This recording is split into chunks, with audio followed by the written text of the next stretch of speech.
Sabaton sind zweifelsohne eine Band, die polarisiert und nicht bei allen da draußen gut ankommt. Nichtsdestotrotz hatten wir die Ehre, die Band bereits nun ein drittes Mal zu interviewen.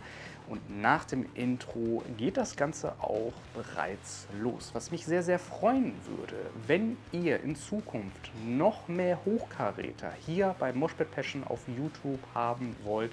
Im Gespräch würde es mich sehr, sehr freuen, wenn ihr einmal diesen Kanal abonniert. Das freut mich nicht nur unter anderem, sondern hilft den Kanal größer zu werden, was uns auch weiterhin ermöglicht und vielleicht sogar noch ermöglichen wird, das ein oder andere Special, was angedacht ist, wo wir jedoch noch vielleicht zu klein sind. Also jeder Support ist sehr, sehr gerne hier willkommen und jetzt geht's los für die Sabaton-Fans unter euch nach dem Intro.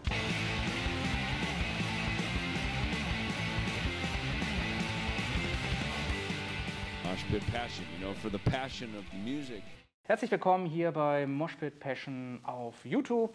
Ich bin der Kajo und wie ihr sehen könnt, ich bin nicht alleine hier. Heute sind wir in Köln, nämlich ist hier ein großer Pressetag, unter anderem mit Sabaton. Wir haben Tobe und Per hier.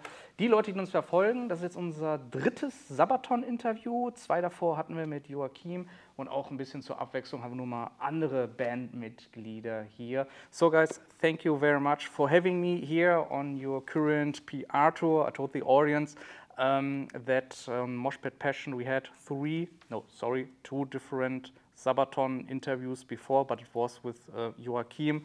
Now, some different new members also for the audience, that they are not always seeing the same people. And again, first is thank you very much. And yeah, how is your PR, let me say, tour so far? You played at Gamescom. How is it, let me say, to play in front of not your target group, but I mean Sabaton, you're on tabletop, PC games, etc. I'm very deep in the Sabaton world, you can say. How is it also, to play live in such a different crowd? Yeah, it was a lot of fun, you know. We're going to grab those that didn't know about Sabaton, of course, and we hope we managed to reach out to them. It was a fun night. The crowd was on our side. It was really nice. Yeah, and I mean, I spent the night going to some after parties, and I met a lot of people who said that they never saw Sabaton live before, and they were very impressed and thought that it was super cool and interesting. So, for sure, we grabbed, and that's part of why we were here and why we wanted to do this show. We knew that there's going to be a bunch of Sabaton fans in there. We know that we have a lot of fans who are in the gaming community and are already at Gamescom. But we also knew that there's going to be a lot of people who maybe don't really know so much or haven't seen Sabaton before. And we were right. And in the end, it was a great fun. I mean, we always have fun playing. It doesn't matter how many people are in the crowd. It's not about that. It's we would go up and play for one person and have equally amount of fun as to play for 10,000. It wouldn't really matter. But it was great. Definitely good to hear, and also, like I said, that you are giving your fans and the audience something different besides just music, like music videos, merchandise, role games, tabletop, PC games, and I hope to see maybe something new in the future, because you're always creative when it comes to this. Today we are here to talk about your new record, but before we go in detail, so pure magic right here, a coffee or a cappuccino. Like we did the magic on the stage yesterday. Yeah, we work magic. That's what we do, and the crowd. Crowd as well. Together, yeah. That's good to hear. And like I said before, we are here today to talk a little bit about your new record. But before we go into this, I really would like to know how did you guys evolve over the years, and what was the defining moment that led you to be the band? I know there's different circumstances, but from your individual point of view, I really would like to know this. From the individual point? Yes. I joined the band in 2012, so that's, what is it, like 13 years ago? 13, yeah. Yeah, so these guys were already up and running for many years. So I came into the band at that time, and we were still growing. I mean, really from a from that level, you know, where the old lineup broke up and we were touring a lot. I mean, we did like, I think I did almost 500 shows before I left in 16. So that was like 4.5 years, 500 shows. We were touring a lot, yeah. Yeah, you came into the band at a point when we really started to take off and work really hard and focused, and because we had to make the decision. I mean, in 2011, we split up the original lineup and we reformed, and when we reformed, there was no turning back. We knew that we have to take this all the way and move forward and be focused on this, and that's what we did. And so I think that you, even though the band had been going on for a long time, you came in the right moment. Like a lot of things, like of course the band had existed and released 4 albums before that, but it was pretty much there that it's really started to take off. Like, and we started to tour more heavy around the world. I mean, we had done some tour in the United States before that, but not so much. No. But when you came in, it was like US, and we were doing a lot. Yeah. I remember back in the day you played on smaller festivals like Dong Open Air here. It's near this region, you can say. And also a couple of editors from Moshpit Passion, they were at the, what is the club? It was in Duisburg called the Parkhaus, a very tiny... What year are we talking about now? Parkhaus is 2006. Yeah, right. Very, very far away. And they always like, I saw Sabaton back in the day, nearly 20 years ago. So yeah, I know, I'm very young, I'm just 37. You know, when I got to Sabaton was just 15 years ago, something. Like it was around, how do you say, when you split up the band or rebuild the band more or less. Then I got into Sabaton, they're always like, this is always interesting to hear, and also for our audience, different point of views, and yeah, how did you evolve and how you grew up. I mean, you're playing also here, and played and will play here in Cologne, big arenas at the Lanex Arena. It's amazing with your full production, fire, tanks, etc. It's a crazy journey. It's a long journey from but hard work and long journey, as you say, yeah. Yeah. But I remember, of course, very well the Parkhaus and Duisburg, and we played there not just once, but it was one of the first shows that we actually could call a sold-out show, a headline show. It was like, I think our first sold-out headline show was, it should have been that, outside of Sweden. And then followed by a club in Hamburg on the next run where we started in Hamburg. And but yeah, it was early times, but I clearly remember it and how fun it was. Let's switch over when it comes to the current, and I mean the new record, and I really would like to know when it comes to inspirations.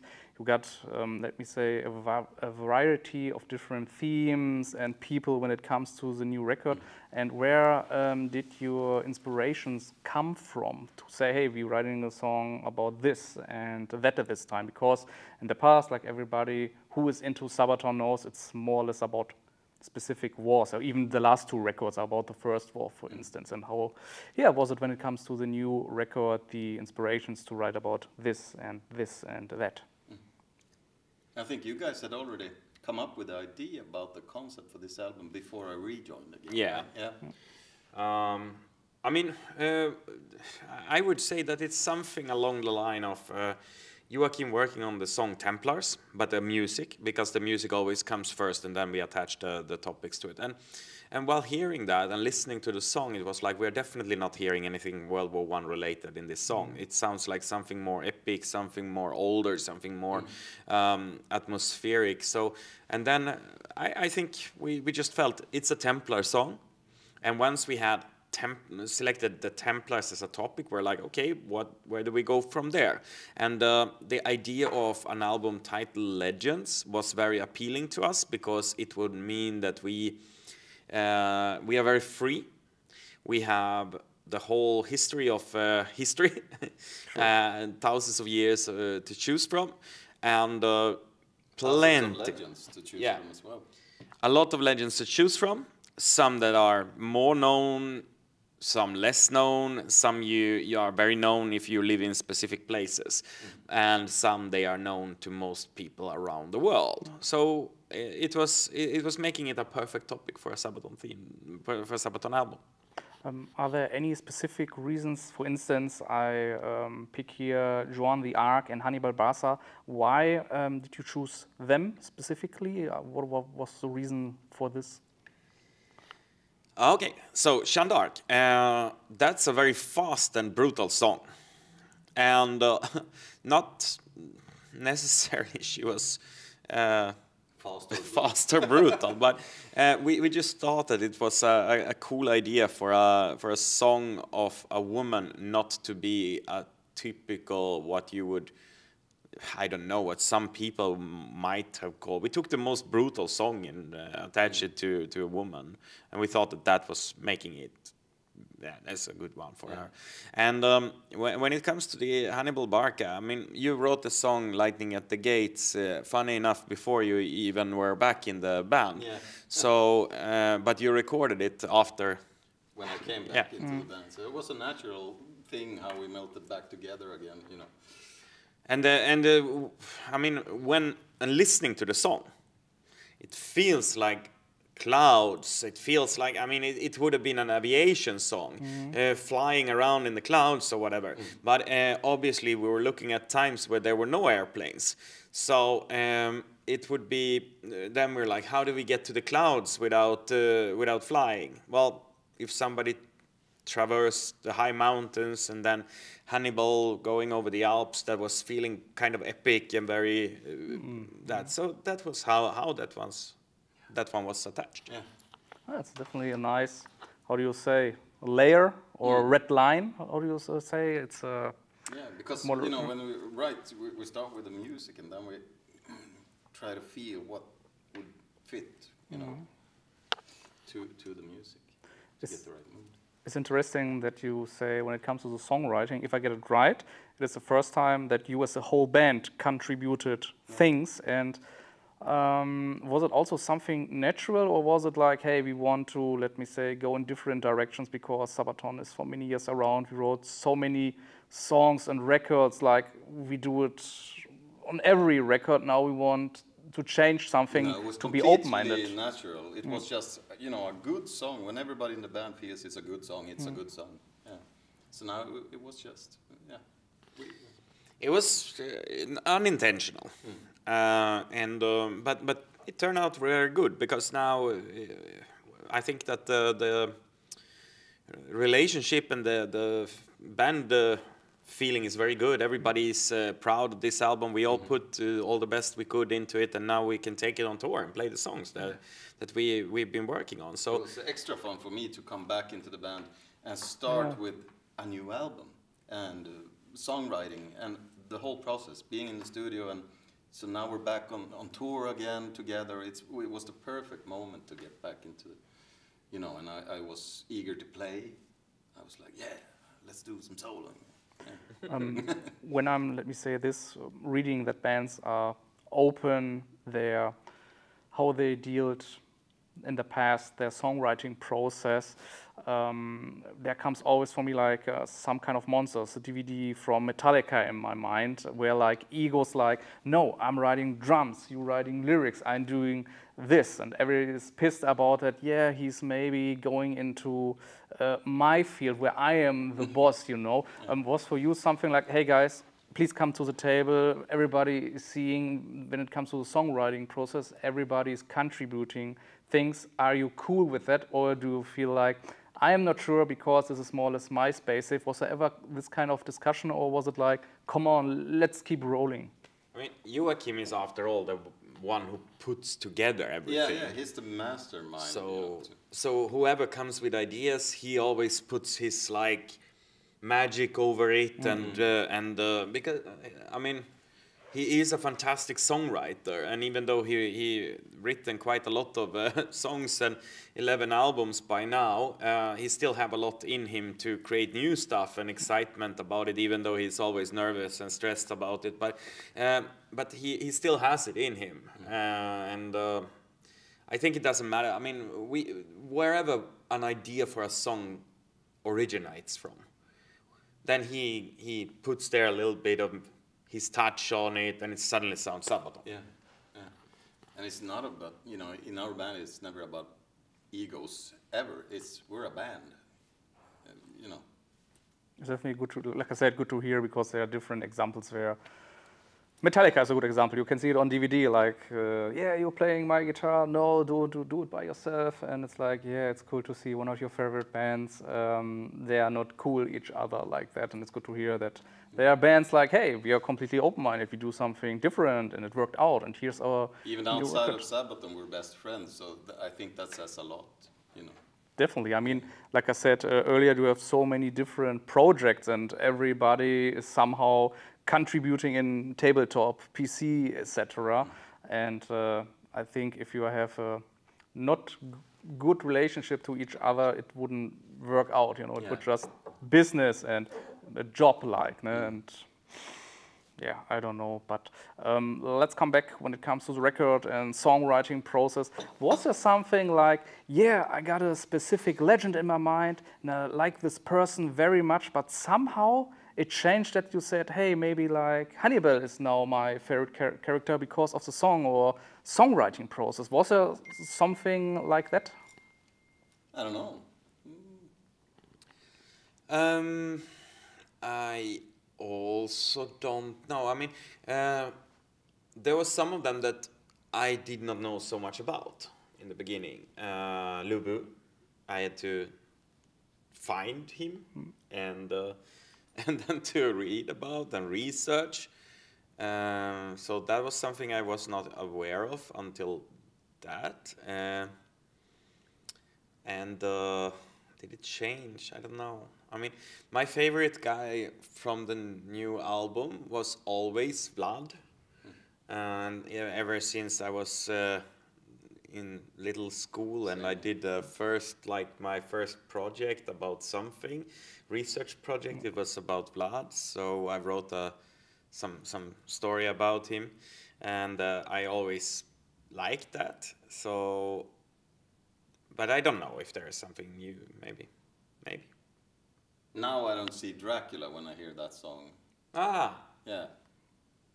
You know, how popular culture melted Vlad Tepes into Dracula, you know.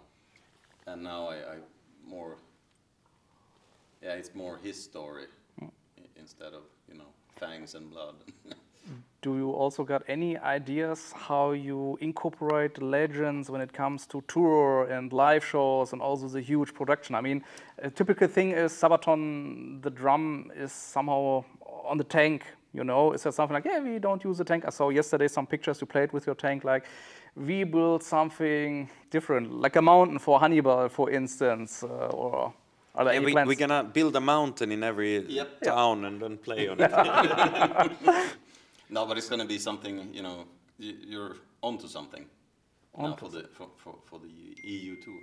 Yeah, the tank is gonna stay out for that tour. Yep. We can tell that. So there is something new coming, and it's definitely tied to the new album because we felt that from the beginning, and I would say that that's the reason we played 2 shows since we revealed new music, and we did not play Templars either at Sweden Rock Festival or at the Gamescom, because we felt that when we play Templars, we want to play it in a way that we want to present the song. And so we hold on to that a little bit for something special for the fans. It's going to be something. I really would like to know when it comes to the new record, and you're writing all about these different legends. For you as a band from Sweden, were there any kind of discussions like, yeah, there are Swedish historical persons we also want to push on that record, and it's like we don't want to just give one person the specific space, also like 2, 3, 4, 5, and you were like, oh, we're doing a whole record about just Swedish legends, let's skip that, or was maybe some kind of discussion like, yeah. It's a bit hard to find a Swedish legend, actually. We managed to find the one, I guess. Well, the other one who is still, that's Carolus Rex as well. Of course. Because he's still like... We already... Yeah, but we did a whole album. But the thing is, So there are several Swedish kings and rulers and people who maybe there, but they don't fit the legends because they don't really transcended time in the same way that they are still valid today and still relevant today. But Gustav Adolf and Carolus Rex would have been the two Swedish ones we could choose, and then we already have a song about Gustav Adolf called Lion from the North, but we said we can do another one. Why not?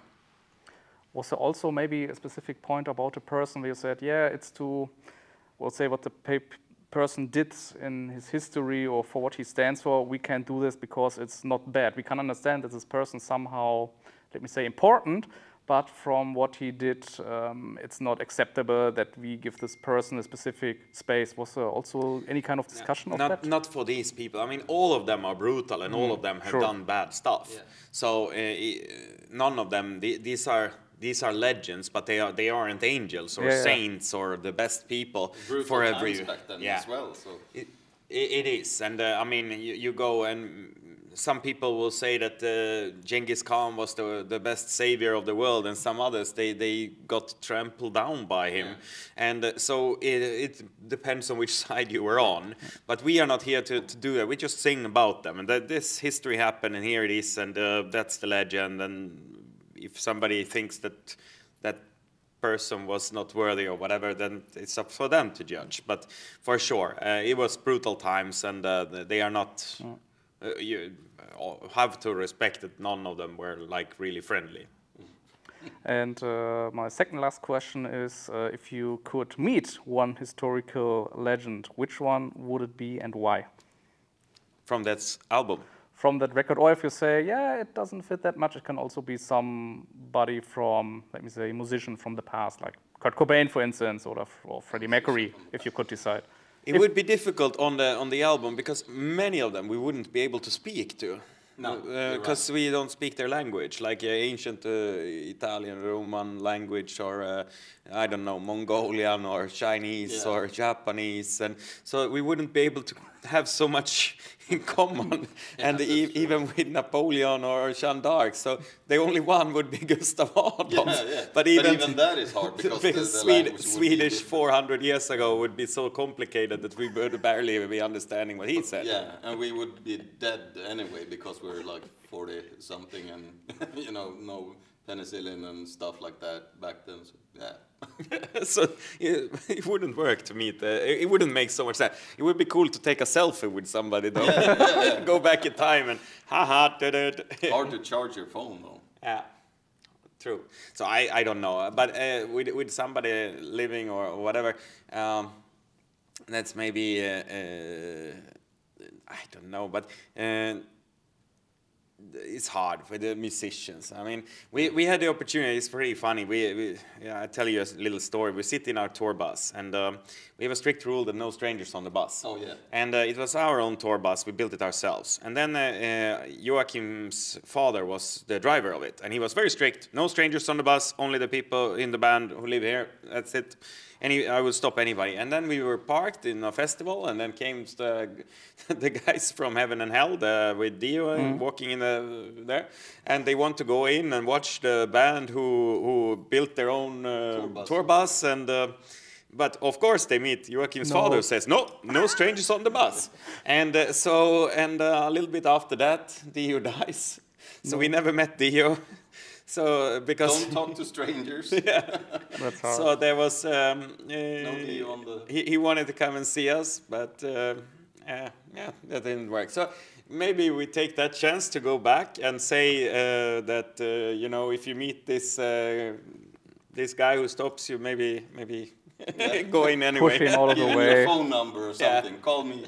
Oh man, that's hard. Definitely, you got the possibility to meet Dio and also the other guys, and it didn't work out because of Joachim's father. Who did his job very well. Yeah. He protected that bus from any strangers. A good one, man.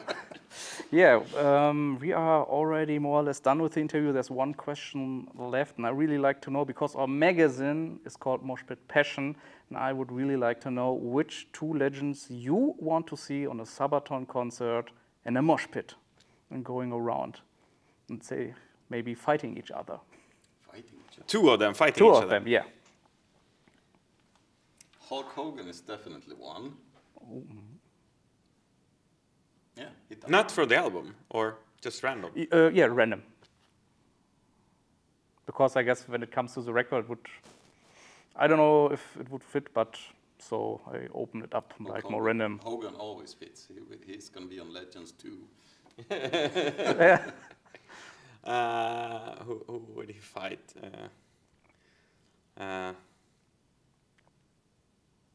Because he's a fighter. Bruce Lee. Oh yeah. Bruce Lee Yeah, against good Hulk one. Hogan is definitely a good Yeah. pick. Maybe on a Sabaton show in the near future, or maybe on a second record or EP when it comes to animated videos. Yeah. We will see. Guys, thank you very much for the time, for the interview. I wish you Thank all you. the best with the new record and also with the live shows. See you next time. And for our viewers out there, please look below in the description. You find everything when it comes to Sabaton, the new record, streaming, also music videos. Please support the band. Thank you very much for watching. See you next time. Bye, guys. Thank you.